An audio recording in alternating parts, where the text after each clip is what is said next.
if you think of self-actualization as closing the gap between what you value and how you show up, that's a really powerful lens to use coaching through.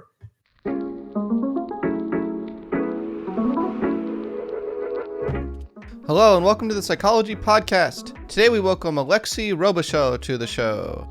Alexi is the co-founder and CEO of BetterUp, a mobile platform that brings together world-class coaching, AI technology, and behavioral science to deliver sustainable positive change.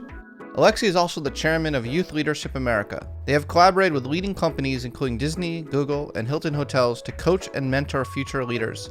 Alexi holds a BA in political science and nonprofit management with summa cum laude distinction from the University of Southern California. In this episode, I talked to Alexi about the future of coaching. There are countless ways to practice coaching, but Alexi believes coaching must be rooted in science-based techniques and reliable outcomes, which is precisely what they do at BetterUp. Coaching is not a replacement for therapy, but it can help individuals become more resilient and purposeful in their daily lives. We also touch on the topics of self-actualization, flow, languishing, imagination, and Alexi's vision for the future of coaching. I really enjoyed this conversation with someone who is really on the cutting edge of the science of the coaching profession. I'm sure you can imagine there are many coaches with all different sorts of claim certificates and qualifications. And what I really like about Alexi is that he makes sure that his coaches are up to date on the latest information and knowledge that can help all people thrive. So without further ado, I bring you Alexi Robichaux. Alexi, I'm so glad to finally chat with you on the Psychology Podcast. Likewise, it's an honor to be here. Thanks for having me. Well, it's an honor for me too. I love what you're doing at BetterUp. I'm such a fan, as you know. Thank you. And I want to know more about the man behind it. I want to know more about you. Today we're focusing on you. And, I'd like to start with a little bit about how you even got interested in the coaching profession to begin with. Is this something that's been a very long time interest of yours? Sure. Yeah. Well, I think there's about 700 people behind it now, but I will say, Scott, we are a huge fan of yours too. I still remember when we were like a 10-person company, Eddie and I, volunteering the entire team to listen to the Psychology Podcast every week. So we can learn more. So thanks for continuing to do this and sharing so many insights over all the years. So coaching, I was really, fortunate in retrospect to stumble into coaching at a pretty young age. So I had some buddies in high school who got really excited about leadership development and what we called at the time life skill development. And they were reading everything from Napoleon Hill to Steve Covey to whatever books we could get our hands on. And my buddy John had this, I think what turned out to be a prescient idea to start an after-school club where we did peer-to-peer coaching and found local business and civic leaders as mentors to help us at this intersection of leadership and life skills. And so I was probably around 17 at the time, and that became a huge part of my life. So nights and weekends, I would be volunteering. We turned it into a 501c3 nonprofit. And throughout college, throughout my young professional career, I was nights and weekends continuing to coach and mentor, at that point, millennials and then eventually Gen Zers as they went through these seminal years in high school. And so Eddie, my co-founder in BetterUp, his little sister went through the program. We had been friends at USC, but reconnected when he started coaching and mentoring nights and weekends with me with these students. And so that was kind of our baptism by fire, so to speak, in the world of coaching, and how in a roundabout way, I eventually ended up stumbling on psychology, positive psychology, and, all the good stuff we're able to do today in the world. Awesome. Well, what is coaching?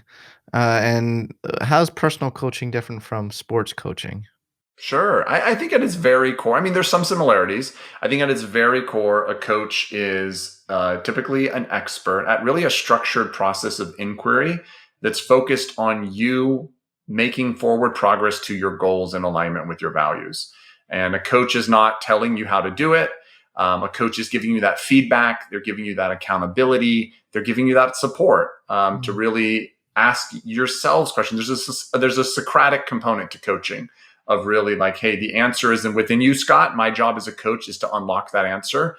What that answer is your answer, right? It's not me to give you the answer. And yes, I think really good coaches do this with hundreds, if not thousands of clients in their career. So they can pattern match. They can, I know early when I was being coached, it was helpful to understand, hey, this isn't unusual what you're going through. Other people have gone through this same passage. They've come out with these types of outcomes, or they've made these life choices. But that's where coaching is different from mentorship, let's say, or even therapy or high school, soccer or football coaching. It's not inherently instructive. It's actually inquisitive at its core. And it's a combined partnership to really help you answer these questions in a profound way for yourself. Yeah, I often hear sometimes the word co-facilitation used. That's right. Or a coactive process. I know there's a whole brand out there. I know. Yeah. Bill, there are a lot of brands out there in the coaching world. How do you know which brands are good, which ones aren't? Would you say they're all great? I would not say that. I wouldn't either. Yeah, I wouldn't either. I think there are just so many amazing coaches out there. We do find that, unlike something like therapy that is regulated in the US by states and, boards, coaching doesn't really have a regulatory body. And so it means that it's a low barrier to entry. There's nothing stopping you today from launching up a website and saying you're a coach. There's nothing stopping me from doing that.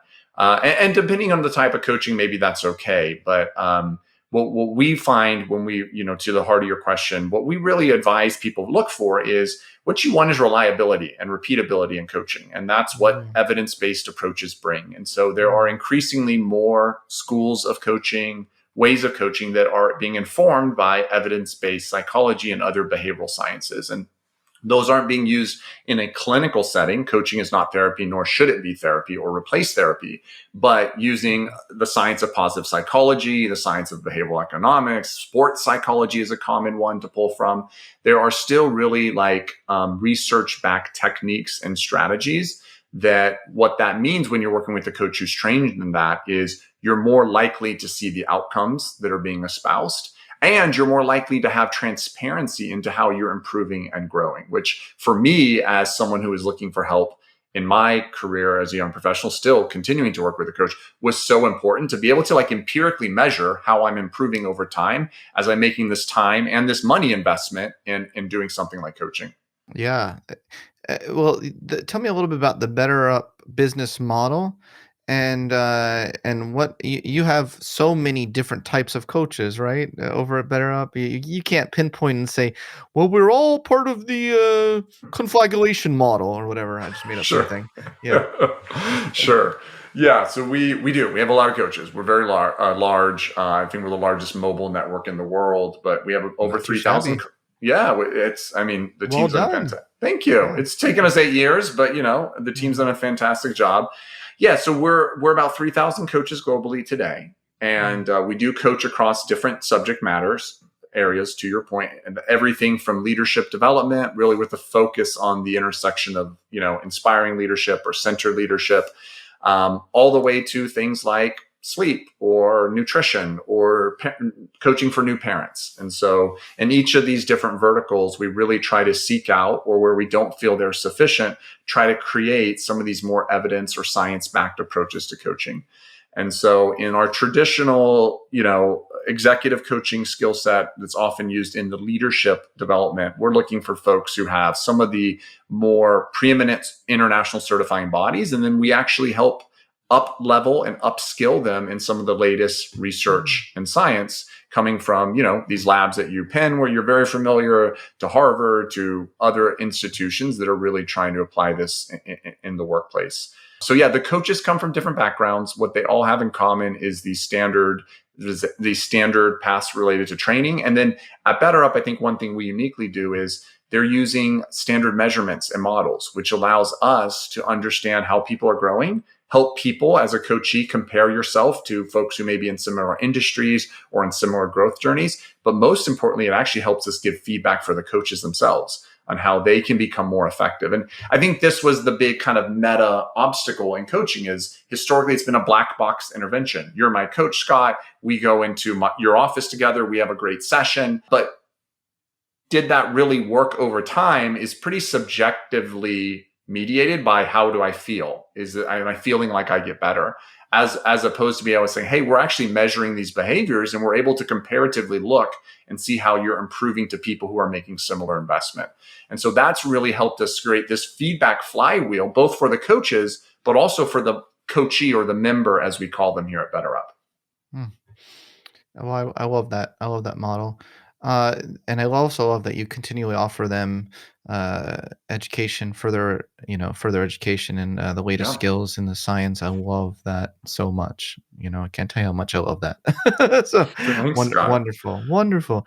Now, have you noticed a shift in the past couple years to a need for more of a mental health? A lot of people suffering at work right now, and I Right. want to make very clear that there's a distinction between coaching and therapy. Yes. That's coaching shouldn't serve that purpose of That's what right. therapy serves. But how can you still make a contribution? And have you noticed a greater need in the past couple of years that the coaching profession can fill that need? Absolutely.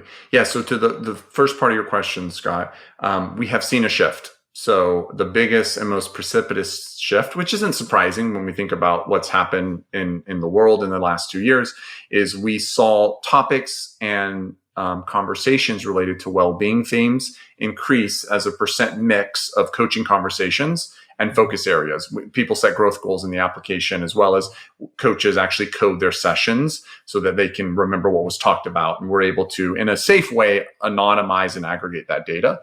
And that's been the biggest shift. Now, we've also seen career continue to be an important topic. So it's not like career and career advancement has dropped out, but what we've seen is that topics related to well-being have really shifted higher, related to some pre-pandemic themes, which would have been very common, which were often like things like communication. Career stayed constant, but we've seen that shift. And to your point, I think this is where coaching can really shine. If we think about therapy, and we were fortunate enough to, with one of our shared, friends, Martin Seligman, write a piece on this. If we think about therapy is a clinical intervention. It's really there for acute mental illness in many ways and to help treat and address mental illness. But it wasn't designed for prevention. It wasn't designed to, hey, how can we help people cultivate almost in the way of fitness or hygiene? Or if you think of like a physical trainer versus a doctor, who's the physical trainer on that spectrum of our mental healthfulness or our flourishing? And that's where I think coaching can be really fundamental. It can help us cultivate these practices and skills which allow us to build our resilience, allow us to have better focus and energy, and actually allow us to almost have a stronger psychological immune system, to use the analogy. And that's Yeah. not a medical intervention. That's like a personal trainer at the gym. Can I go to a doctor, a cardiologist, and say, hey, I'd like a workout plan? I don't know. No one ever tries it, but maybe a cardiologist would be like, I guess I'm qualified to give you a workout plan, Scott. I'm an MD. But they'd probably be like, you don't need me for a workout plan. Like, go get a physical trainer. They're more accessible. They're a fraction of the cost. And they focus on weight training and prevention. If you have a heart problem, call me. And so I think what's happening in society is there's this opportunity to, in a very honest way and a very safe way, say, hey, what is therapy? What is the role of therapy? But just because something relates to our mental health does not mean I need to go or should go to therapy. And that's not to say, by the way, that many therapists aren't doing coaching. In fact, when you break it down, many therapists are mixing in coaching in their practice. And that's appropriate. A therapist should and can coach. A coach should not and cannot do therapy, right? So you got to be careful which direction you go. But what a coach can do is help on stress management. A coach can help on reframing, catching automatic negative thoughts. A coach can help on thinking about what someone else's side of the same facts and story are and how that may make them feel. So there's a host of practices. A coach can help on accountability. Are you taking your steps? Are you walking? So much of behavior change. We know even the pitfall of so many people's experience of therapy is actually compliance and follow through, that actually coaching can be a really effective, low cost, and more accessible means of providing that physical fitness trainer to our prevention and to our overall health. Wow, that's wonderful. And I'm interested in things not just physical health or even mental health, but I'm interested in things like Yeah. self-actualization, Love it. dare I say. Love it. And I think that this is something you care about too, is how can your coaches at BetterUp in the workplace and other sectors of society, but let's focus on the workplace for a second. How can these employees self-actualize more? Because you can have very happy employees that aren't self-actualizing, right?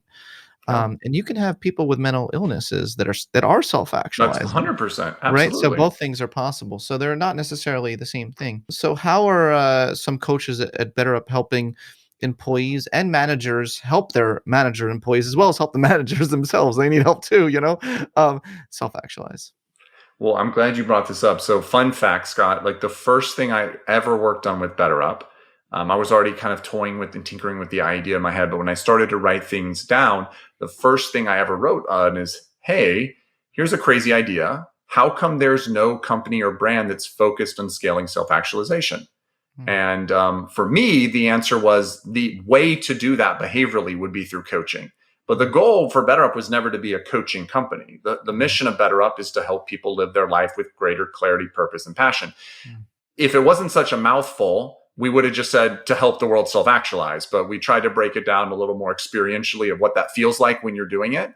But nothing could be nearer and dearer to our heart than, in some ways, the spirit of Abraham Maslow related to we are trying to, at its core, fundamentally help people self-actualize. So I'll just say that at the start. A lot of alignment there. And I'll put in a plug for you because you deserve one. If you haven't read Scott's book, Transcend, you aw, need to go read it. It's awesome. It's a I would call it a radical retreatment of Abraham Maslow. And I think in a really fun way, disabuses a lot of the cultural literacy around what Maslow is thought to have said, but probably didn't actually say, yeah. as well as applies in a really relevant and dynamic way. What does this mean behaviorally for my life? Like, what can I actually take away from this highfalutin idea of self-actualizing, and how do I show up in the world in that way? So awesome read. We love it here at BetterUp. I love the sailboat versus the pyramid. If you read the book, you'll know what I'm talking about. So check it out.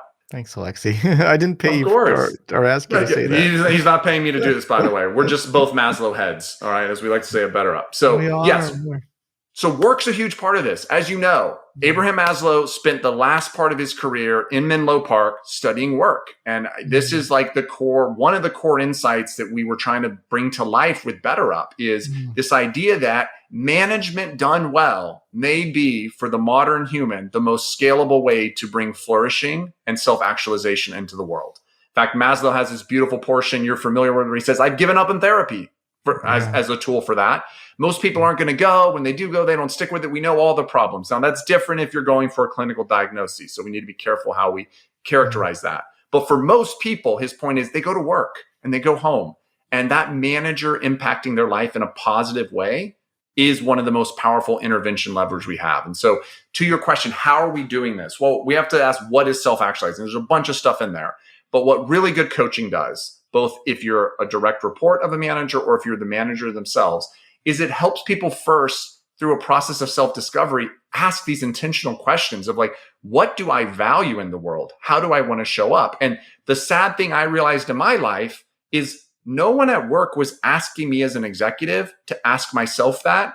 And no one at work was training me as an executive to think that it was in my enlightened best interest to ask my team that. I managed productivity, but I was in a creative economy. But the latent management model I still had was productivity. And the reality is, if we want to talk self-actualization, so much of it starts with who are you? What do you value? And are you showing up in alignment with those values? And whatever philosophy of coaching you're talking about, almost all coaching starts at that intersection right there of, Scott, what's important to you in life? And what you'll find is most people don't know. Most people, beyond some vagaries of family, which is really important, they can't articulate why they value this. Do you actually value your job? Is your job important? Or is your job a mean to the ends to spend more time with your family? Big question. And so going through this structured process, Martin Seligman, Chris Peterson have the VIA character strengths, going through this inventory of what are your values that you care about starts to paint this pathway and this journey of, if you think of self-actualization as closing the gap between what you value and how you show up, that's a really powerful lens to use coaching through. Wow, wow. I've never heard it quite put that way before. It's beautiful. I'm wondering how BetterUp works on peak experience. Love it. Well, I think David Yaden's a mutual friend, right? Oh, So love him. yeah, I yeah. love him. So we've done a lot. There's a great Yes. chapter in peak experiences in Scott's book, but there's a Yes. whole literature emerging around this. A lot of this Yes. for psychology geeks goes back to Yes. William James. So we work on them. We start probably on the spectrum with flow. So flow theory, right? And I think for Awesome. many people in a work context, in a performance context, I think flow is a great conveyor belt, revolving door, on ramp, whatever metaphor you want to use, Agreed. into the peak experience spectrum. And what I think you're getting at, Scott, but correct me, is the difference is peak performance can still feel very extrinsic. It's something Yes. you do, it's outside of you. Peak Yes. experience is actually about being immersed in something greater than yourself. And this is, I think, one of the counterintuitive gifts of Maslow and the whole humanistic, Frank, all the humanistic tradition of psychology, which is the counterintuitive truth is you self-actualize by focusing on other people. If you focus on your own self-actualization, you're probably just going to be miserable and really unhappy in my experience. Been there, done that. It's a miserable place to be. If you focus on being part of a purpose bigger than yourself, immersing yourself in work that gives back to humanity, or even just your ecosystem, your neck of the woods of humanity, your community, what you find is you lose yourself in the work, you become immersed in the work, you enter a flow state, but to your point, you encounter a potential peak experience. And the end result of that is overdoing that for a long time, maybe a lifetime, maybe just a few years, maybe a decade, is you really start to become more truly who you can be in terms of closing that gap between your values and how you're showing up. So I'll pause there, but you tell Beautiful. me. I mean, that's how we think about it. Beautiful. I do treat peak experiences as synonymous with self-transcendent experiences. Love that. I do, and the peak experience is just a phrase Maslow used, so and I like to kind of keep using that language. But he did often refer to the phrase transcendent experiences. He didn't say Mm-hmm. self-transcendent. He said transcendent, because he viewed transcendence as I do, as more of a synergy, like a synergistic, not a transcending of the self, but a merging of the self with the world in such a I like synergistic that. way that you're bringing your full powers to the table, but what is automatically good for you is automatically good for the world. So just by your being in the world, you are making the world a better place. That's how I view transcendence. And in that model, you're not like diminishing yourself at all. I love that. Yeah, yeah.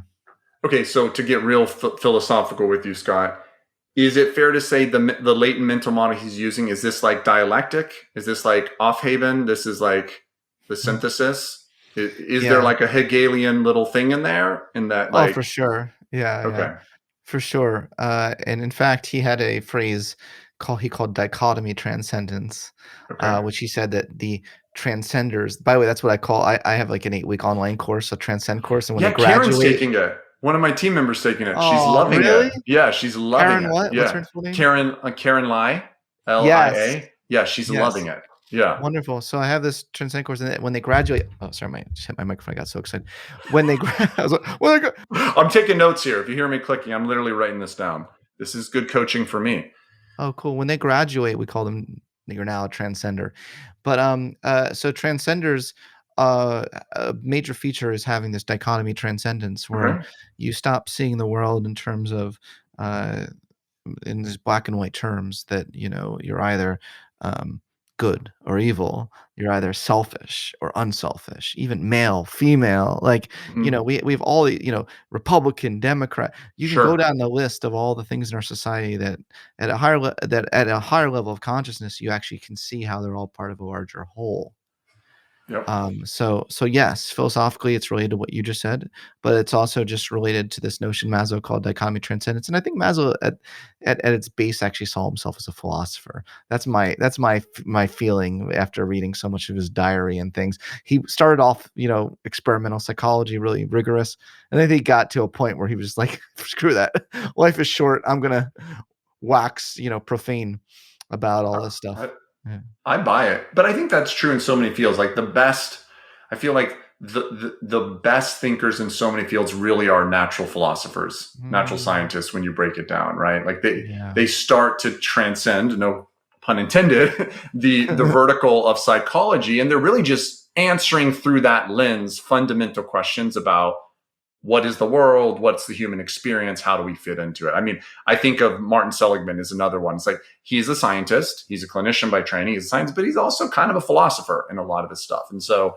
I think it's beautiful. It's beautiful when people, to your point, they're not bound by those labels and they're not bound by those dichotomies, and they're actually really asking these deep, profound, conscious questions. You get beautiful answers.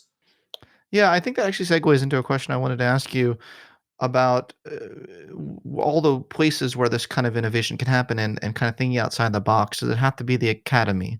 You're obviously not the academy, and you're innovating in the coaching space, if I may so say so. We're trying. So I'd love to hear your thoughts on how, the nonprofit space, even the for-profit. Are you so horrible if you want to make money, and help the world? I don't look down on for-profits unless they're corrupt. Yeah. What can they do to really innovate this field? So you don't have to think like, oh, I need a PhD in coaching psychology to make any impact. In fact, that might make it less likely you'll make an impact, but who knows? What are your thoughts? I have a lot of thoughts. So Eddie and I were doing, and this is why I'm glad you asked. It strikes near to my own experience. So I have a lot of thoughts. Now, they're my thoughts, so they may not be the right thoughts. But I'm interviewing you for the psychology podcast. Well, here I am. So I did this in the nonprofit world. So I think you're right. I think it's about intentionality, and it's about viewing what is the mission of the organization you're starting or you're part of, and what is the structure that best serves that mission. And one of the questions we had to ask, I found myself asking when building BetterUp early on, and just even starting to do the envisioning of it, was like, should this be a for-profit business? I was doing this with Eddie in the nonprofit space. And we ended up where you were, which is actually, because we wanted to drive more innovation, we actually believed the for-profit model was better. And coming from the nonprofit, it felt a little, at first, it was like, I wouldn't say it felt a little dirty, but it was just like, really? Like, are we going to deviate from our goal? And I think I had to eventually just internalize and be like, I can take capitalism by its head or its tail. Like, shouldn't it be the case that if a business is innovating and creating more human value in the world, it makes more profits? Like, why do I assume that can't work in that way?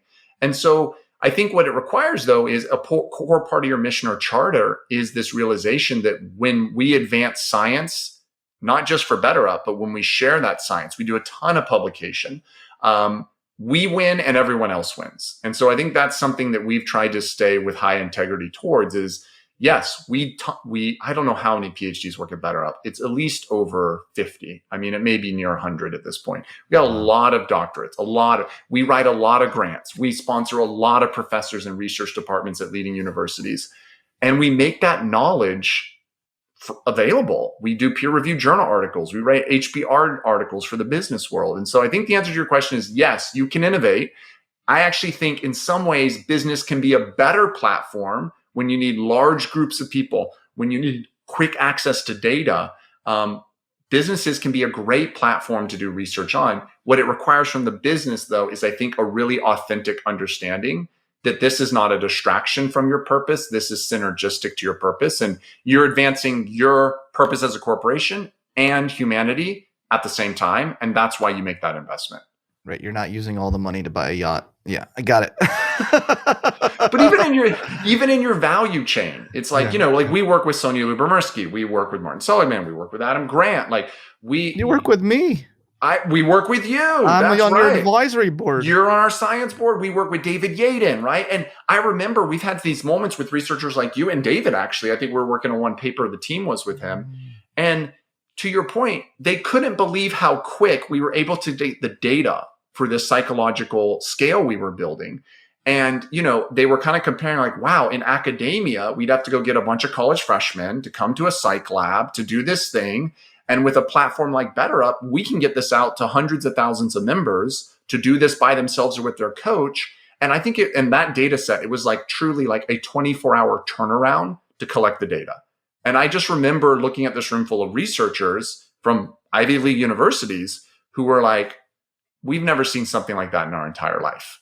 And so I think we all win. And so much of social science is really based on college freshmen, if we're being honest. I joke, but it is. Isn't it cool that we're now actually able to base it on middle-aged people in the workplace while they're in situ in the workplace, not when they're at a university 100%. Reflecting on the workplace? It's extraordinarily exciting. Yeah. There's no doubt. And it's going to be more generalizable. Trust me.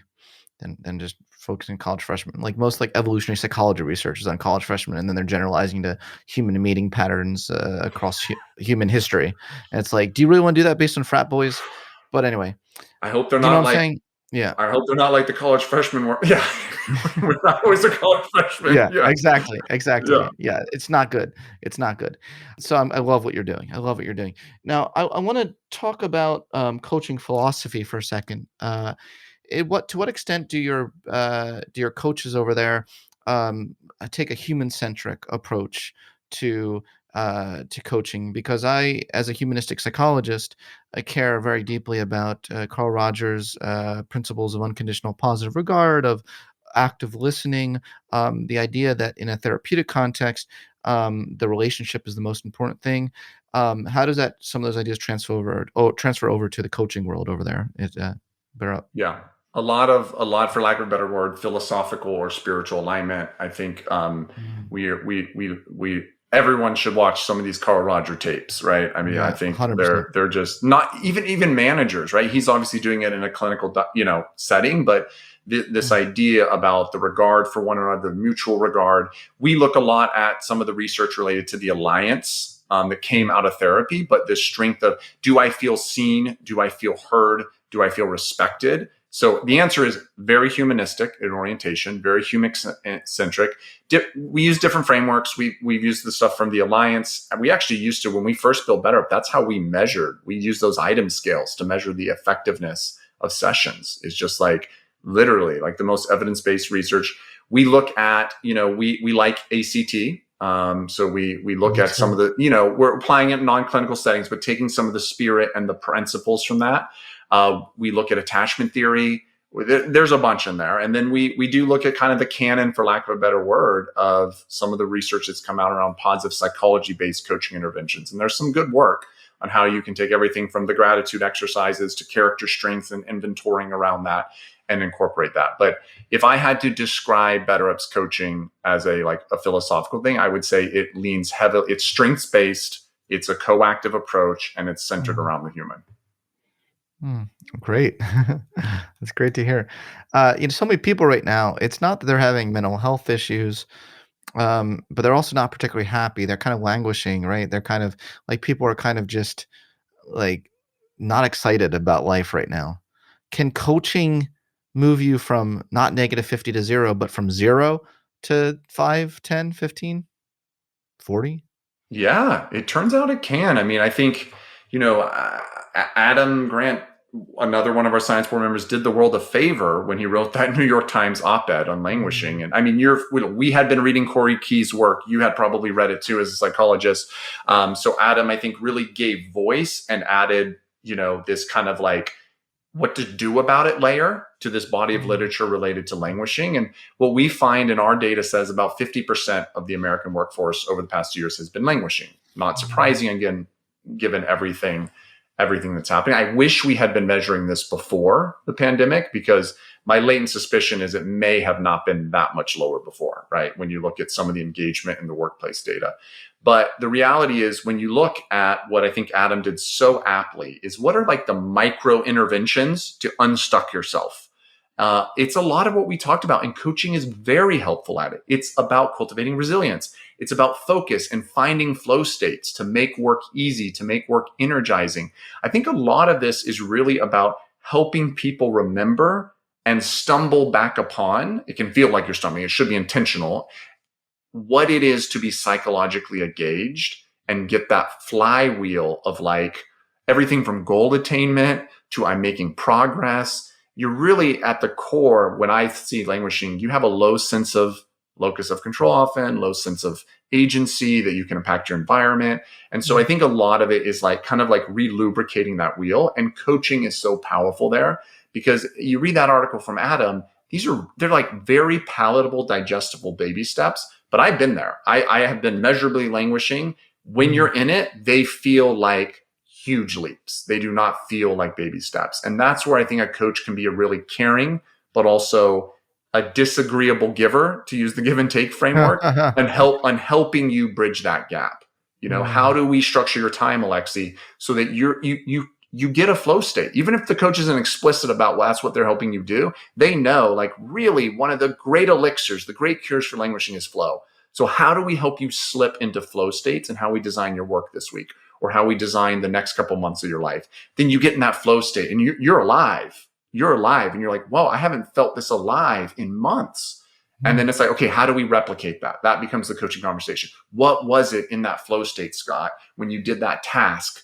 What made you feel like, okay, how do we scale that feeling of aliveness? And you do that over months, over weeks. And what you find is you start to make a measurable difference. I mean, we see people improve their resilience 130% sometimes in their first year of coaching. And it's not because we have any like special powers. It's because we have that intentionality and that follow through and that accountability from an expert coach.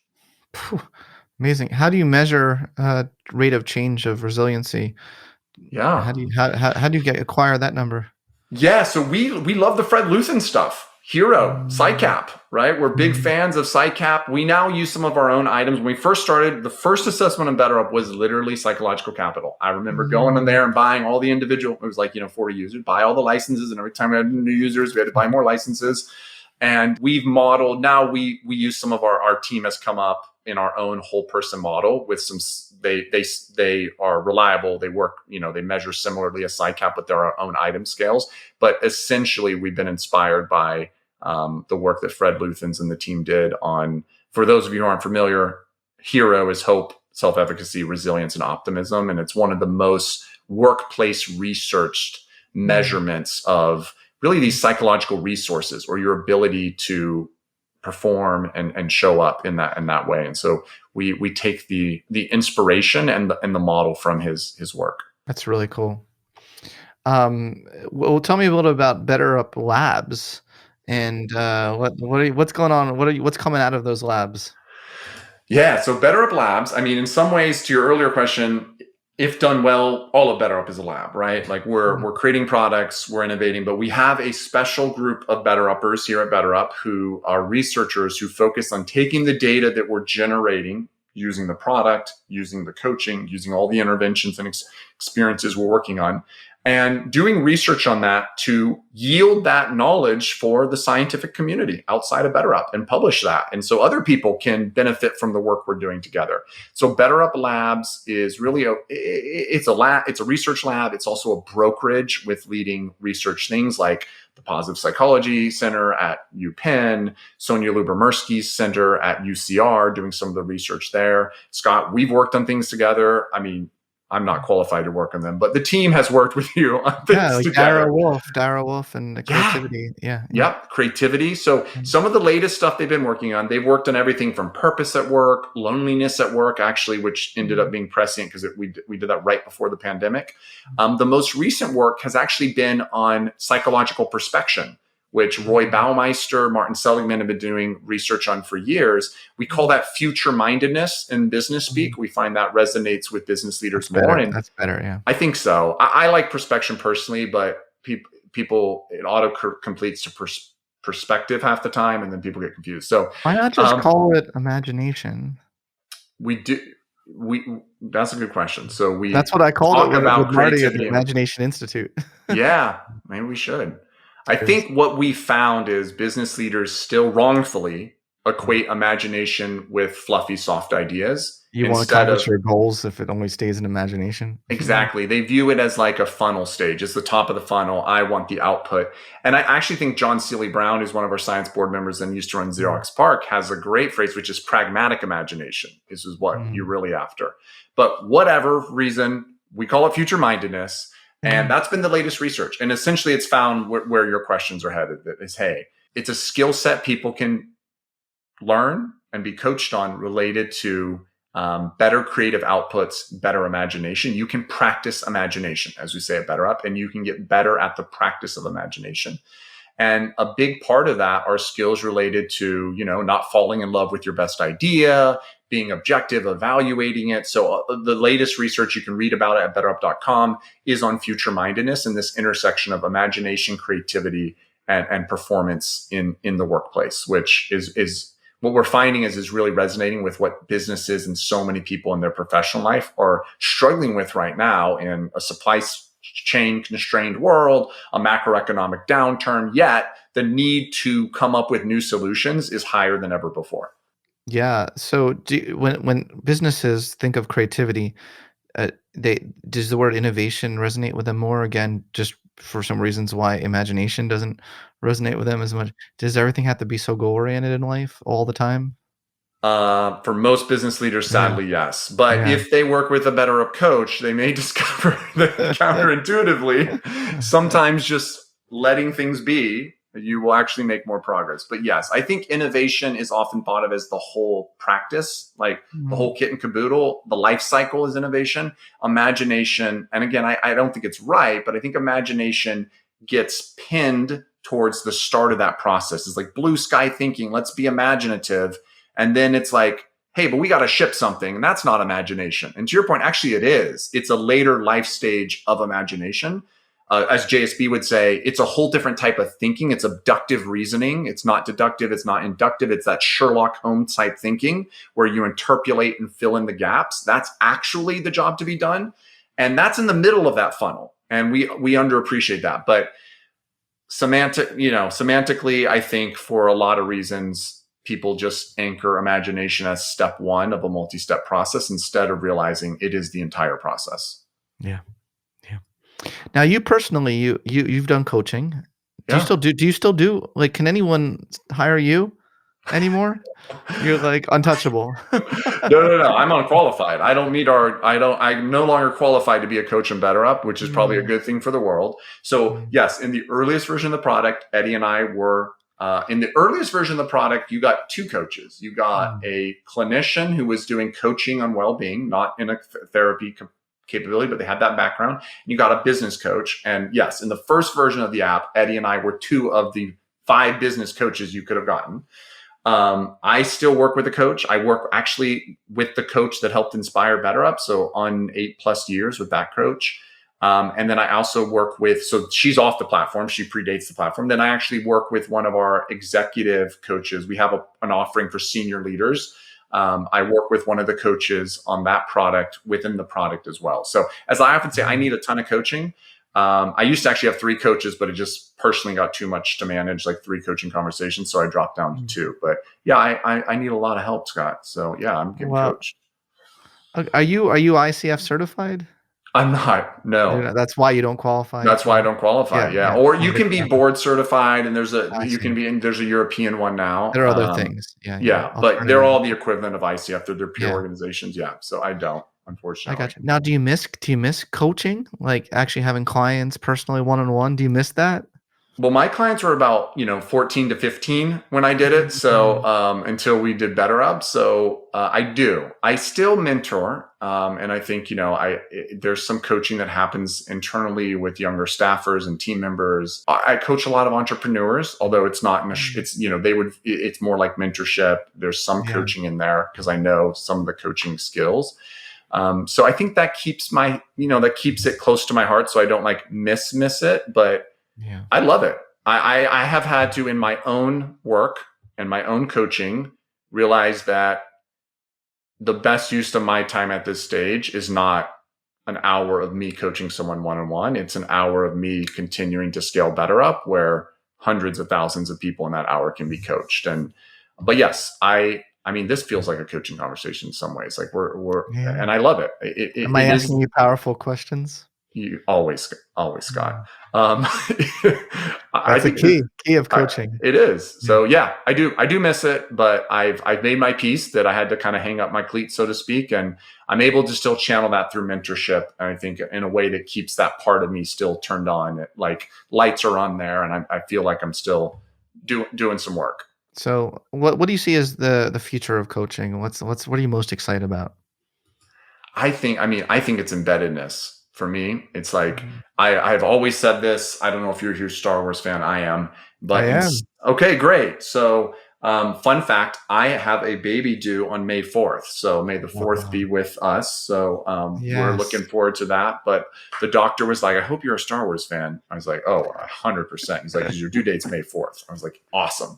Um, Okay, so I often use this analogy, and no one's there yet. I think BetterUp's the closest, but we still got a lot of work to do, which is what we all really want is Yoda on our back in the swamp, right? We want coaching embedded in our context. And so much of coaching, and this is what frustrated me with going to therapy and coaching early on, is it was a destination I had to go to.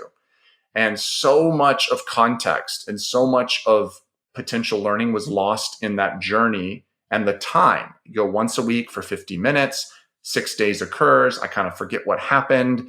And then I'm spend 30 minutes of my session reviewing with the coach. And so the whole goal of BetterUp has, yes, been to expand access, but really to microtize coaching so that it can be woven in your context. So for me, the future of coaching, the through line here is embeddedness. How do we embed coaching where it's not just bounded in one-on-one sessions, but it can be through text, it can be through interactions, it can be woven in your life context in a way where you're pulling it in. It's not intrusive, it's not, pushing you, but you're able to call on There's it as consent. you need it. Yeah. There's consent. No, yeah, I think I that's love the it. future. And we're not there yet, but like how cool would it be if you go to your Alexa and start having a coaching conversation with someone, Well, right? wow, but then that opens it up to a whole even more of a wild west of unregulation and unregulated coaching. As long as Alexa is certified. Well, Alexa would use a service. Like Alexa would go route you to a BetterUp coach. I So, right, gotcha. Alexa's just a win. Alexa's The just a middle woman, yeah, exactly. It's the just the middle trade. woman robot. It just Gotcha. becomes the hardware. But imagine if Gotcha. you and your spouse have an imprecise interaction, as I like to say, or something. You and your partner, get in a fight, and Yes. imagine if you're not talking to your coach for 7 days. Well, already with BetterUp, you could talk to someone immediately, which is a huge innovation, and that's just powerful. But imagine if you didn't even have to go to your phone. It could just Yeah. be like, hey, you're in your room. It's like, hey, Alexa, I want to talk to someone about this. And you have that skill. And that's like, okay, what do you want to talk about? Just how to fight with my partner. All right, let's get you a relationship coach right now. Just right here in your cozy chair. You don't have to go anywhere. Let's debrief on that conversation and talk about that. So we're not there yet, but I think for me, that embeddedness, not for the sake of embeddedness, but for the sake of the immediacy and the fidelity of learning, that to me feels like what we should be doing with technology. Yeah, the potential there seems really exciting, and especially when the metaverse gets more developed, or even augmented reality. Imagine, like, you're Yeah. walking around with these embedded glasses in your brain that allow you to augment it, and then you get like advice on, like, let's say you're on a date with a girl or something, and you have like a dating coach who's like able to talk in your brain about what to say. I don't know. I have an imagination, Alexi. I have an I love it. imagination. I love it. Alexi, I want to end this interview by saying I truly, truly respect you and your work you're doing. Big fan of BetterUp. Would not have had you on this podcast if I wasn't, but I'm also a big fan of yours Oh, and thanks, the Scott. principles and values upon which you apply in your life broadly. So thank you for being on my podcast. I really appreciate it. Thanks for having me, Scott. I reciprocate everything you said. You have truly been like a luminary in terms of we've learned so much in building BetterUp, really from your podcast and your episodes. Mm, And we've really enjoyed the amazing. collaboration with you personally beyond that. So thank you for the opportunity to share our story, and excited to keep building the future together and using our imagination. Yes, me too. I look forward to getting this episode out there. Thanks for listening to this episode of the Psychology Podcast.